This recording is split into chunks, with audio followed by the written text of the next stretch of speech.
Bonjour, bonjour. Aujourd'hui, alors petite introduction avant de démarrer, on va démarrer en fait le traité de Ta'anit. Alors le traité de Ta'anit, le Ta'anit ça veut dire les jeunes. Je suis en train de regarder ici l'introduction de ArtScroll, donc c'est une lecture commentée de la Gemara de ArtScroll du traité Ta'anit. C'est la Gemara en français. Donc on va le faire en fait en hébreu et français, mais en particulier en français. On lit les commentaires en français qui vont correspondre plus ou moins à des explications de Rashi, de Tosfot et autres, d'accord. Si je dois réexpliquer plus ou moins qui sont les personnages que je viens de citer, de temps en temps je les referai, mais je l'avais fait dans le traité de Rosh Hashanah, ces détails-là. Mais là je passe, on en parlera directement. Donc ici, alors l'introduction ici, je vois ici une introduction faite par ArtScroll elle-même. Alors on va pas la lire entièrement, on va donner quelques grandes lignes. Bon, moi j'ai jamais étudié le traité de Ta'anit, mais Ta'anit signifie un jeune, les jeunes, donc je suppose que ça va parler des jeunes. Alors ici, il explique ici que au début du traité de Ta'anit, ils vont parler surtout en fait des problèmes de sécheresse, des problèmes de pluie, des bénédictions de la pluie. Alors il fait un lien entre la pluie finalement et le jeûne, parce qu'il y avait ce qu'on appelait avant, et aujourd'hui encore d'ailleurs, ça arrive de promulguer ce qu'on appelle des jeûnes volontaires. Qu'est-ce que c'est que ces jeûnes? Ce sont les rabbins qui en général vont proclamer des jeûnes parce qu'il y a, on va dire, un problème, et que jeûner permet plus ou moins de montrer à Dieu, de témoigner envers Dieu, on va dire, une situation qui est délicate et qui nous apporterait, et on a besoin donc de l'aide divine, et donc quelque part par le jeûne, par le fait de se priver, on en appelle à Dieu, quoi. On montre à Dieu que on fait un effort en quelque sorte, que notre vie n'est pas que manger, tu vois. Il s'avère que la pluie c'est souvent synonyme de manger en réalité. C'est-à-dire que la pluie, c'est ce qui fait pousser les plantes, c'est ce qui fait pousser les fruits et les légumes et les céréales, enfin tout ce qui permet de manger vient de l'eau. Et au fond, se priver une petite journée parce qu'on voit qu'il y a une situation de sécheresse pour demander à Dieu que la pluie tombe, eh bien, rien de plus normal en quelque sorte. Donc le lien entre le jeûne et la pluie, c'est que quand il manque d'eau, on va se mettre donc à faire des jeûnes volontaires pour demander l'aide divine en quelque sorte. Donc il y a ce lien entre les situations de pluie, de sécheresse, avec les jeûnes. Pas que les problèmes de pluie, il peut y avoir des problèmes liés aux guerres, problèmes liés à un danger imminent, ou je ne sais quel autre problème.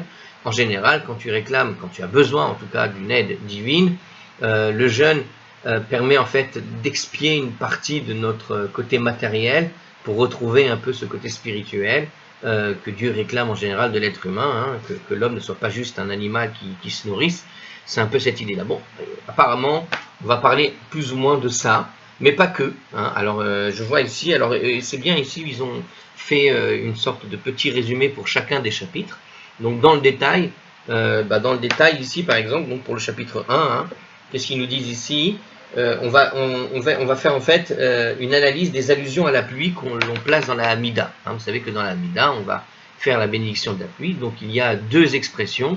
Tel tal ou matar livracha, ça c'est quand on fait en général pour la rosée, c'est en été. Et Mashivra Homoredekshem, c'est en hiver. Donc on va expliquer pourquoi est-ce qu'on fait ces choses-là, à quel niveau on les place, etc. Donc ensuite, il y a des définitions sur ce qu'on appelle les séries de jeûnes qui sont décrétées justement lorsque la pluie n'est pas encore tombée à une certaine date. Donc je ne fais que lire, plus ou moins.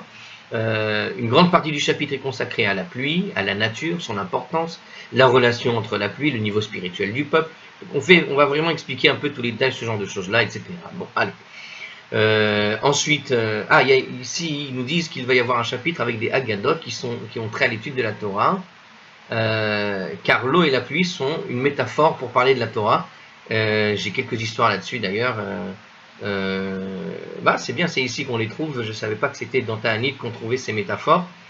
Mais effectivement, vous allez voir que l'eau est souvent comparée à l'idée de la Torah elle-même. Alors, le chapitre 2, il va parler de quoi? Alors, il va traiter en détail des offices que l'on fait pendant un jour de jeûne qui sont décrétés en cas de sécheresse persistante. Donc, c'est surtout apparemment des jeûnes vraiment volontaires, qu'on a introduits dans les cas de problèmes de météorologie, quoi, hein. Donc ici, la Hamida, par exemple, habituelle, va être augmentée de 6 bénédictions spéciales, ils nous disent ici, et la récitation de ces bénédictions va être accompagnée des sonneries du shofar. Hein. Si vous vous rappelez ce qu'on a étudié dans Rosh Hashanah, on avait abordé en quelque part cette question, à savoir que, alors ici il parle de shofar, mais dans Rosh Hashanah, ils avaient cité l'idée qu'on sonnait des trompettes en réalité, et pas forcément des shofars. Donc il y a tout un tas de choses qui sont explicitées dans ce chapitre 2, sur ce sujet. Le chapitre s'achève avec une analyse de la Megillah de Ta'anit, dont on avait parlé aussi à Rosh Hashanah. Dans le traité de Rosh Hashanah, on avait abordé cette question de ce livre qui a disparu, en quelque sorte, parce qu'il n'est plus utilisable. Et il y a tout ici une liste de fêtes mineures qui sont observées à l'époque du deuxième temple. Donc ça c'est intéressant, on va continuer notre analyse en quelque sorte. Si vous avez déjà étudié en tout cas le traité de Rosh Hashanah, si vous ne l'avez pas encore fait, vous retrouverez quelques éléments de cette Megillah de Ta'anit qui aujourd'hui n'est pas compilée dans la Torah. Et puis je peux vous le dire tout de suite, pourquoi ? Parce que tout simplement parmi les jours qui étaient dedans, il y a certaines fêtes qui ont perdu leur intérêt tout simplement. De ce que je me rappelle de ce qu'il y avait dans le traité de Rosh Hashanah, c'est tout simplement qu'aujourd'hui on ne les utilise plus, ces fêtes, à la suite de la destruction du temple, fêter je ne sais quelle, alors je me rappelle plus très bien dans les détails, mais vous aviez quelques petites fêtes, par exemple liées au fait que, je me rappelle il y avait une des fêtes, c'était qui était instituée, alors je me rappelle plus quel jour, mais elle était instituée pourquoi ? Pour célébrer que les Juifs avaient arrêté la mauvaise habitude de donner la date avec écrit le nom de Dieu dessus. Et, ils avaient l'habitude à l'époque de mettre le nom de Dieu sur des documents, des petits documents, des actes de vente, des actes d'emprunt ou ce genre de choses-là. Ils mettaient toujours accompagné le nom de Dieu et c'est pas bien parce que tu rends un document qui se jette à la poubelle lorsque le contrat est passé, tu le jettes à la poubelle, ce document, tu n'en as plus besoin. Et voilà que dedans, il y a le nom de Dieu. Alors qu'est-ce qu'il faut faire ? Donc c'était une mauvaise habitude et les gens avaient pris cette mauvaise habitude de mettre le nom de Dieu dans des documents comme ça. Et ils le jetaient à la poubelle quand c'était passé. Or tu jettes pas à la poubelle le nom de Dieu, c'est un dédain, c'est une chose qui n'est pas bien de faire. Donc qu'est-ce qui se passait justement ? Eh bien, ils avaient promulgué une règle, ils avaient demandé à tout le peuple d'arrêter de faire ça et il s'avère qu'ils avaient arrêté. Et donc les rabbinim avaient institué un jour de fête parce que justement les gens avaient justement pris sur eux d'arrêter de mettre dans les documents officiels le nom de Dieu. Bon, alors une fête comme celle-là par exemple, et c'est un petit peu ce genre de fête qu'on trouvait dans Megillah de Ta'anit, tout un tas de fêtes avec ce genre de sujet, où on faisait des fêtes pour des petites choses, j'ai envie de dire, mais qui étaient, en tout cas, ils avaient perçu ça comme un miracle que le peuple, finalement, s'était aligné sur ce qu'avaient demandé les sages. Le fait qu'ils se soient alignés sur cette injonction, eh bien, ils en ont fait une célébration. Maintenant, pourquoi est-ce qu'on ne fait pas cette fête-là ? Parce qu'elle a perdu son importance pour plusieurs raisons. Par exemple, aujourd'hui, on ne met plus les documents sur la date des rois, il n'y a plus de rois. Donc, lorsque les rois ont été tués, il n'y avait plus d'intérêt de faire une fête sur un détail lié à des documents qui étaient signés avec la date des rois et la date et avec la mention de Dieu dans la date qui constituait la date des rois. Vous comprenez ? C'est-à-dire qu'il n'y avait plus d'intérêt à la célébrer puisque de toute façon l'usage avait été complètement perdu, pas seulement de mettre le nom de Dieu, mais de mettre une date liée alors soit au roi, soit je ne sais quel autre personnage de l'époque et ce genre de choses-là. Donc, voilà, c'était l'une des explications qu'on avait retrouvées dans Rosh Hashanah. Et donc il y a une suite ici apparemment qu'on va retrouver ici. Alors dans le chapitre 3, ici ils nous disent qu'on va en fait traiter les lois des jours de jeûne qui sont décrétés liées aux tragédies. Donc c'est les jeûnes que l'on connaît. Alors pas du tout. Ils nous disent ici par exemple comme des chutes de pluie inhabituelles, des croissances anormales de récolte, une peste, des sauterelles, un état de siège. Donc on voit qu'il va y avoir probablement donc les jeûnes qui ont été décrétés à l'époque de la destruction du temple, mais ici on voit qu'il y avait d'autres raisons de décréter des jeûnes à propos de catastrophes, donc un souvenir de catastrophe. Il y avait une habitude donc, souvenir de catastrophe, de faire des jeûnes liés aux catastrophes que l'on a pu connaître. Dans la littérature rabbinique, nous dit ici le Hard-Scroll, ce chapitre est connu sous le nom de Pirka d'Achasida, le chapitre des saints, parce qu'il contient en fait eh bien, de nombreuses histoires à propos des gens pieux et de miracles qui leur sont arrivés. Donc ça doit être un super chapitre que j'ai envie de lire. J'adore moi tout ce qui est Agada. Je vois ici dans le chapitre 1, ils nous préviennent à l'avance qu'il va y avoir énormément d'histoires. Dans le chapitre 2, vous avez un résumé, pareil, d'histoire, puisqu'on va traiter des chapitres du Megillah de Tanit, donc on va forcément expliquer d'où viennent ces choses-là, donc c'est encore de l'histoire. Donc c'est passionnant. Ceux qui sont intéressés par l'histoire juive ancienne, d'il y a 2000 ans, vous avez ici tout un tas d'histoires qui viennent illustrer, on va dire, l'ambiance de l'époque, de comment ça se passait. Ça a l'air très intéressant. Alors, 4e chapitre ici, ils nous disent ici, le thème des jours de jeûne se poursuit avec l'analyse des offices et des jeûnes de Mahamadot. Alors, donc il nous dit ici, à l'époque du temple, 24 groupes appelés les Mahamadot représentaient le peuple lors des sacrifices communautaires du Beth Amikdash. Ils jeûnaient alors et priaient pour faire des sacrifices, pour que ces sacrifices soient agréés à Dieu. On va donc expliquer des notions. Alors ça, je ne connaissais pas cette notion, on va justement l'étudier. C'est le but de l'étude, apprendre des choses nouvelles.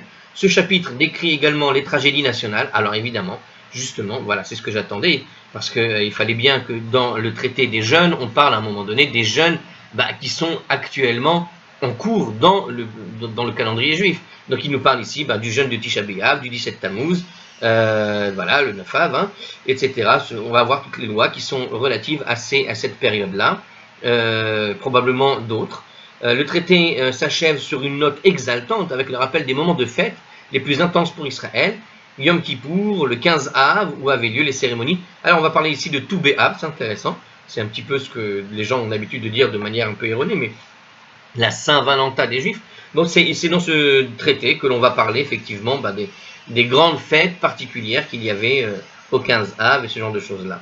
Bon, voilà. Alors ici, ils nous disent encore un dernier détail. Les mois de l'année, pour une bonne compréhension des diverses parties de ce traité, il faut connaître l'ordre dans lequel les mois de l'année juifs se succèdent.